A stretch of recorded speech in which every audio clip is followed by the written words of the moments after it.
Welcome to Pull a Pin Already, a place where average veterans come to share their opinions about the world we live in. We can't guarantee you're going to like our opinions. But I promise you, we're going to give them to you anyway. I'm Jim. And I'm Nate. And let's pull the pin already. Yeah, I couldn't even start that one without. At least you're starting in a good mood. That's all that matters. Yeah, of course. Well, because you're probably about to get fired up. Yeah, you know what I like? I don't mind. Like I said, I think we explained this earlier. This is like therapy, and this is what it's all about. I know I have to keep reminding people, but this is what it's all about. You know, we appreciate, Johnny and Christine, your comments, and Johnny's been supplying a lot of headline stuff that he wants to hear about, and we appreciate all that. I mean, if that's what you need to do, hopefully we can help you do that. But in the meantime, if you're a veteran, there you go. Thank you, Johnny.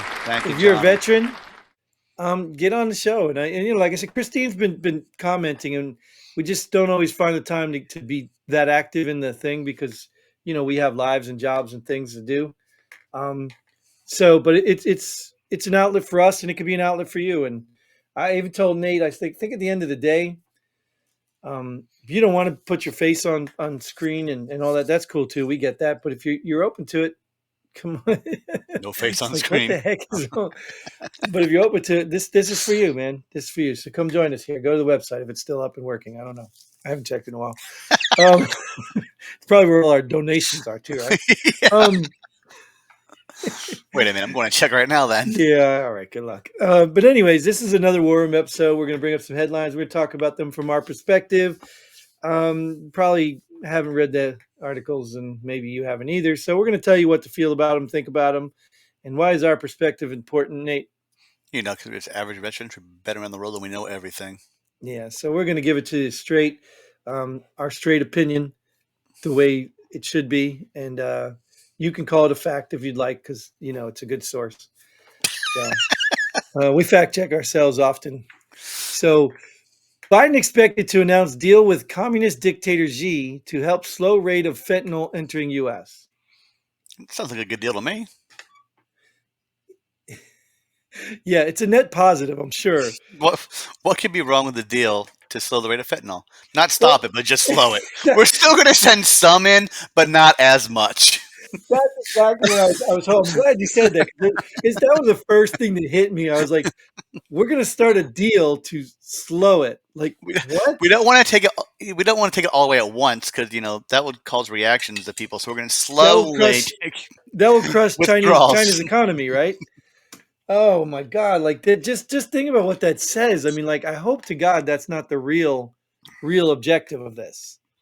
You know what I mean? Like, this even could have been written as, a deal to stop the flow of fentanyl in a process, or a process to stop, it could have been written in a way. I'm not a journalist, so I wouldn't know, but it could have been written in a way where you convince the people that your end goal is actually to stop it.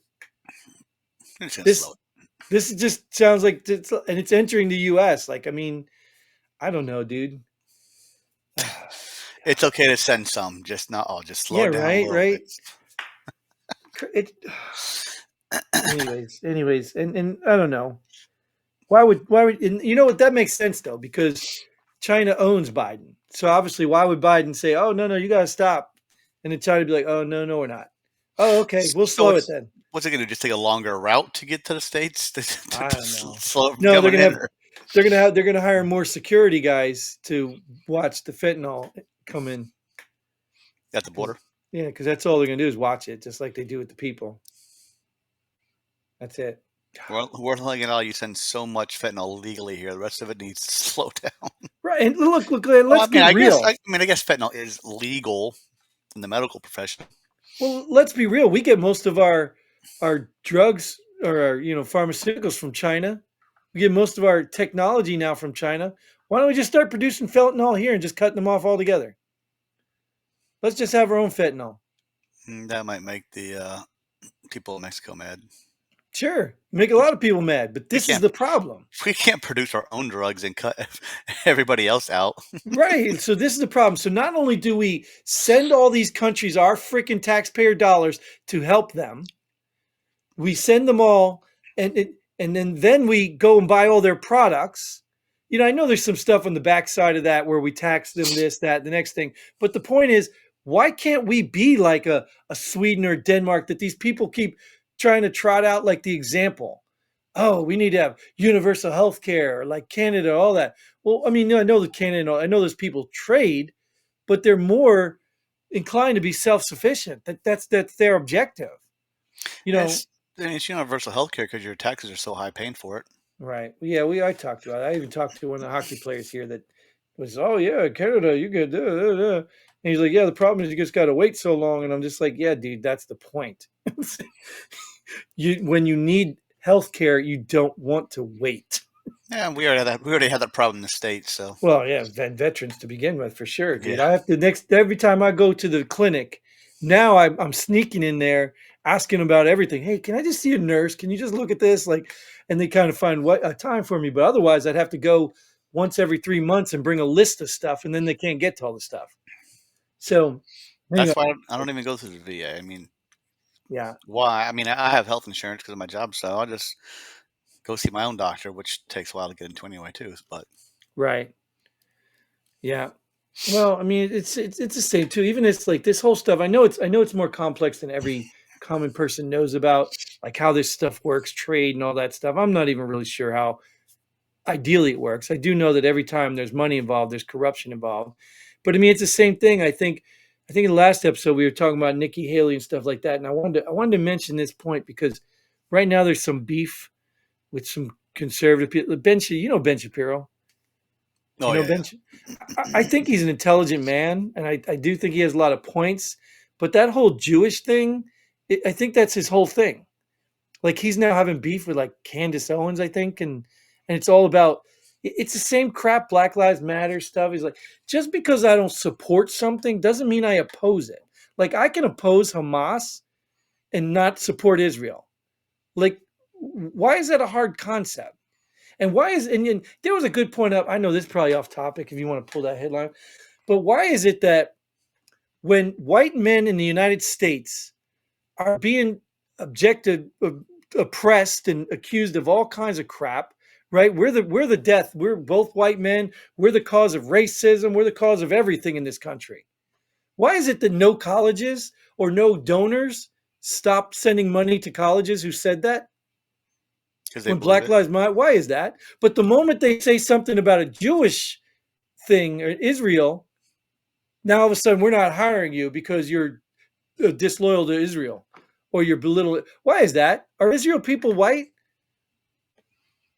I mean, I they're think off I white, think right? I think Candace Owens should run for president. But you get what I'm saying? Like it was a great point. Is like why is it now that people are talking? Why are these protective groups? Why is it that white people just get generalized as some big general thing, and then all these little groups get special treatment? You can even be part of the white group and not get anything until you say, "Oh, I'm Jewish from Israel." Oh, yeah, well, here's $80 billion. Like, why is that? I have no clue. I mean, it was a point to me. Like I was because I support Israel. I think everybody has a right to live, and I think anybody who tries to take that right from you, hey, you get what you get. Play stupid games, win stupid prizes. But I think at the end of the day, like, why are we all jumping at arms like, oh, we're not going to hire these students now because they stand with Hamas? Like, okay, yeah, but they stood with another group that hated white people, and you have no problem with that. So let's flip the Ah, table on that. You know what I mean? Like you stood with Black Lives Matter, you hate the police, you stood with this, you hate the white oppression, like but you have no problem with that because what? It doesn't affect you. Are we implying like all those people? And this is why I bring it up because those people in the BitChute comments. this should have been a headline somewhere, Jim. It should have been, and I really wish I did. But those people in the BitChute comments that I Oh yeah, told you yeah. that Read them all. they use those words that Oh they're yeah, yeah. just. Oh yeah, yeah.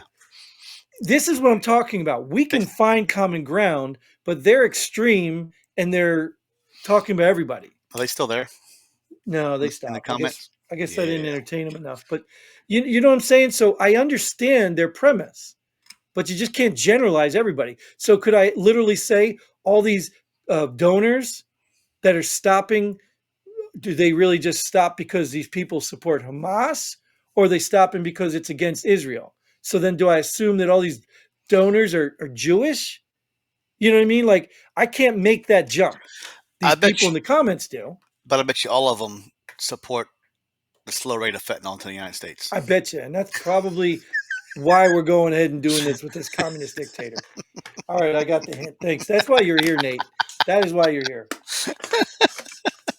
We could have done a whole episode on that topic. I don't know why I didn't just. But anyways, we'll move on because Nate's my moderator. He keeps things moving. So most young vets think it's time to retire. Thank you for your service. I think Johnny Okay. submitted this one because I didn't catch this one. And replace it with what? Just nothing? Well, I don't know. Well, first, tell me, what do you think about it? Not the replacement. What do you think about that?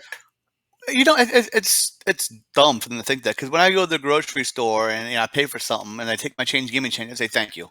Same thing. I'm thanking them for what they did for me, right? Right, but you don't say thank you for your service as a cashier, right? Oh no. So thank you is good. But I'm thanking them.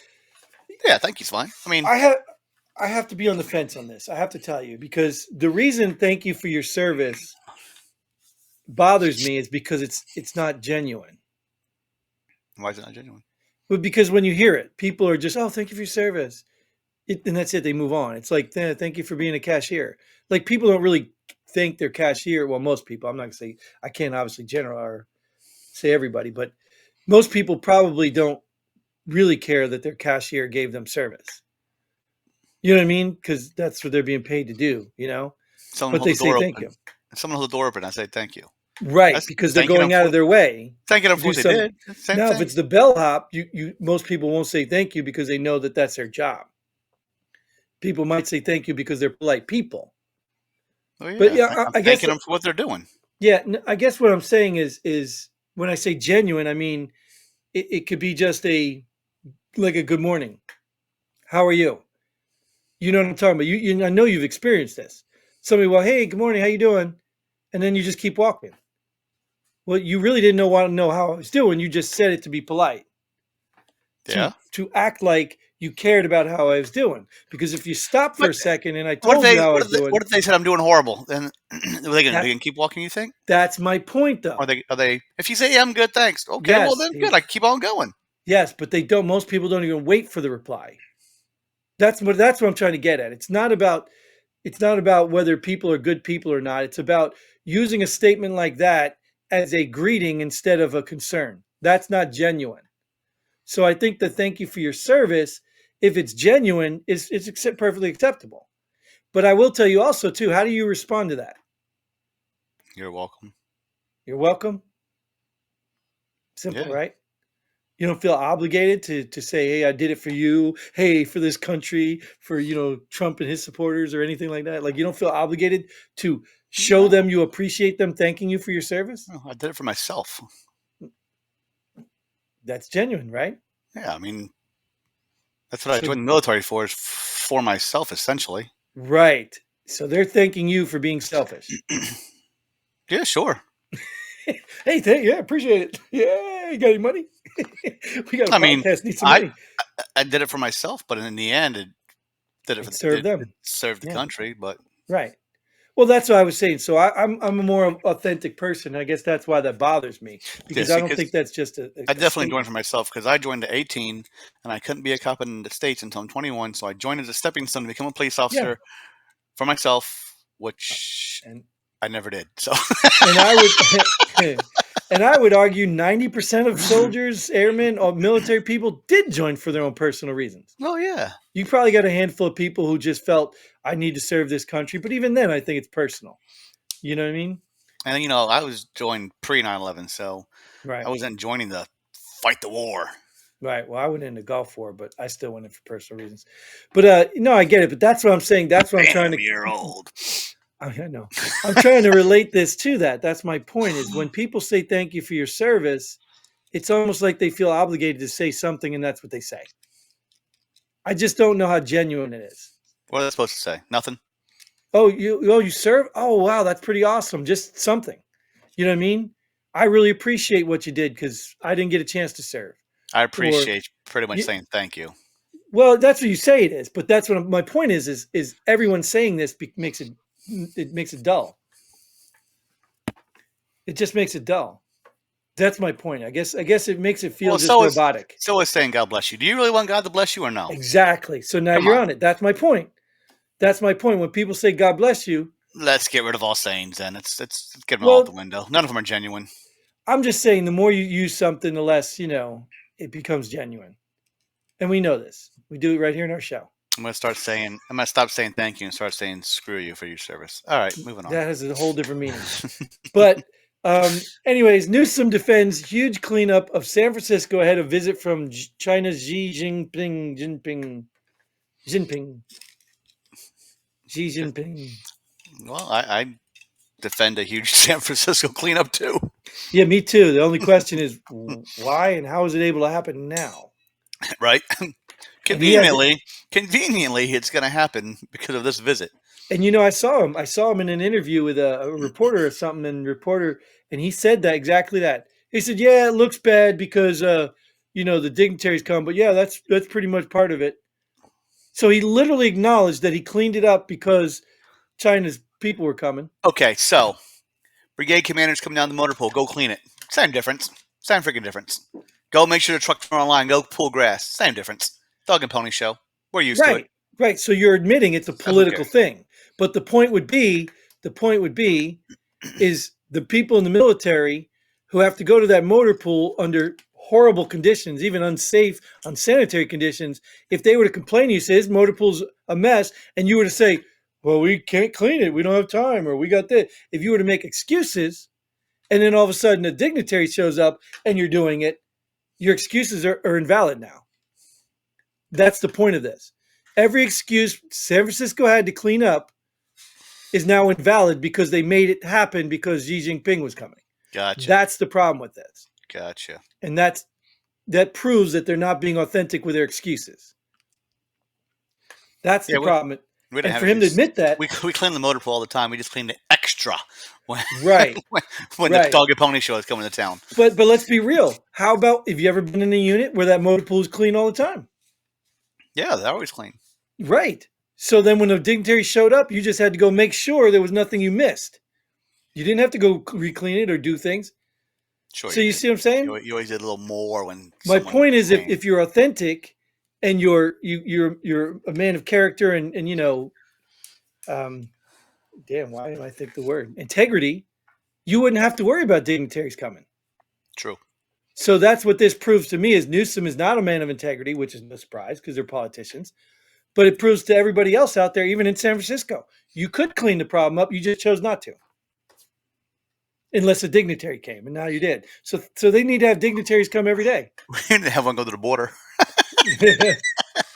Well, that's the point too, right? I guarantee you, if Xi Jinping wanted to go see the border, it would be closed. Because he's going to make sure his new country is in order before he comes over here. Right? He says, like, I got all my farmland. We've already inspected that. See that land over there? I'm going to go check it out. There's a for sale sign on it. Right. So, I mean, isn't that crazy? It almost seems like that's what's happening, right? We're preparing Xi Jinping to look at his new properties. Wow. Well, he can have San Francisco. Anyways. Yeah, he can, right. Because it'll be clean for him. All right, let's jump to the last one here. WeWork, never heard of him, but WeWork co-founder Adam Newman buys lavish Florida mansion after destroying $47 billion in shareholder value. I guess heat work was not happening because he destroyed the shareholder value. This inherently, like, dude, I mean, this goes back to like when we talked about the other day with the Mayorkas stuff. Like, this is not government, but if people are incompetent, like, he's not a dumb man, obviously. You don't buy a lavish Florida mansion when you're dumb, right? But he's destroying, it's just like all these hedge fund people. They're taking your money, they're paying themselves for doing something. What are they paying for doing? What are they getting paid to do? Like, if you were a garbage man, no, let me give you a better example that's personal. If you were a newspaper delivery boy, yes, and you threw all the papers in the trash can instead of delivering them, did you earn your pay? Dude, my route would have went so much quicker. Right? Did you earn your pay? No, right? You shouldn't get paid what you get paid because you didn't do the job you did. So how has this guy even got paid if he lost or destroyed $47 billion in shit? Like, people need to have skin in the game. I think everything should be tied to that because that's why I stand behind business owners. You know, like, oh, corporation, this, that. No, I stand behind because most of those people have skin in the game.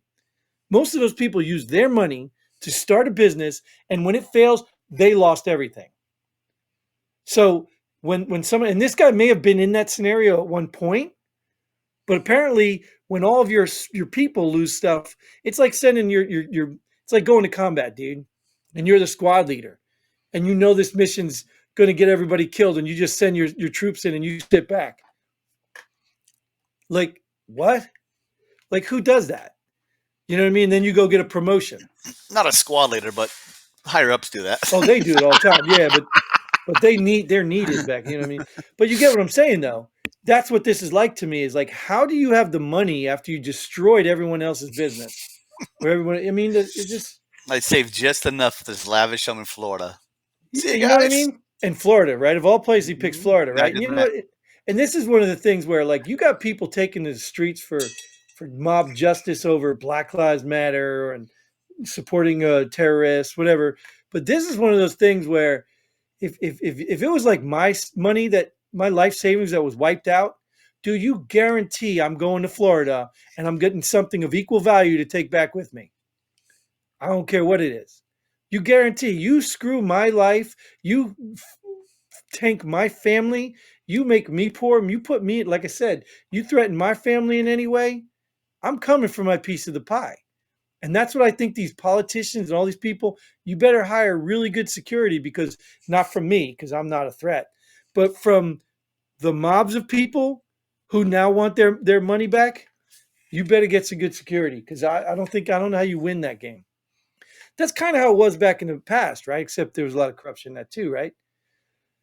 You know what I mean? When the king was too powerful, and taken from the people, you know, eventually the uprising. I mean, anyways, I'm not calling for violence. I would never do that.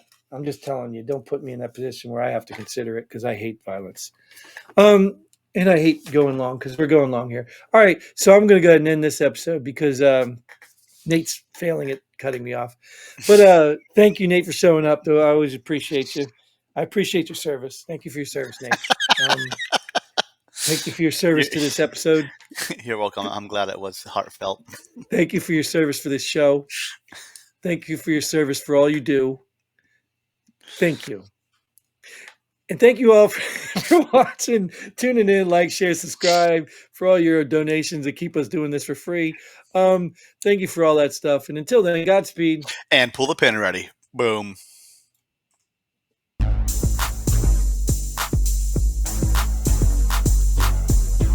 Thanks for joining us here. Pull the pin already.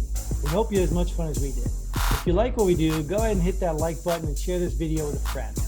Don't forget to subscribe and hit that bell button so you don't miss out on any of our future episodes. But most importantly, leave a comment below. Let us know if you agree or disagree with our opinions. Hope to see you here next time on Pull the Pin Already.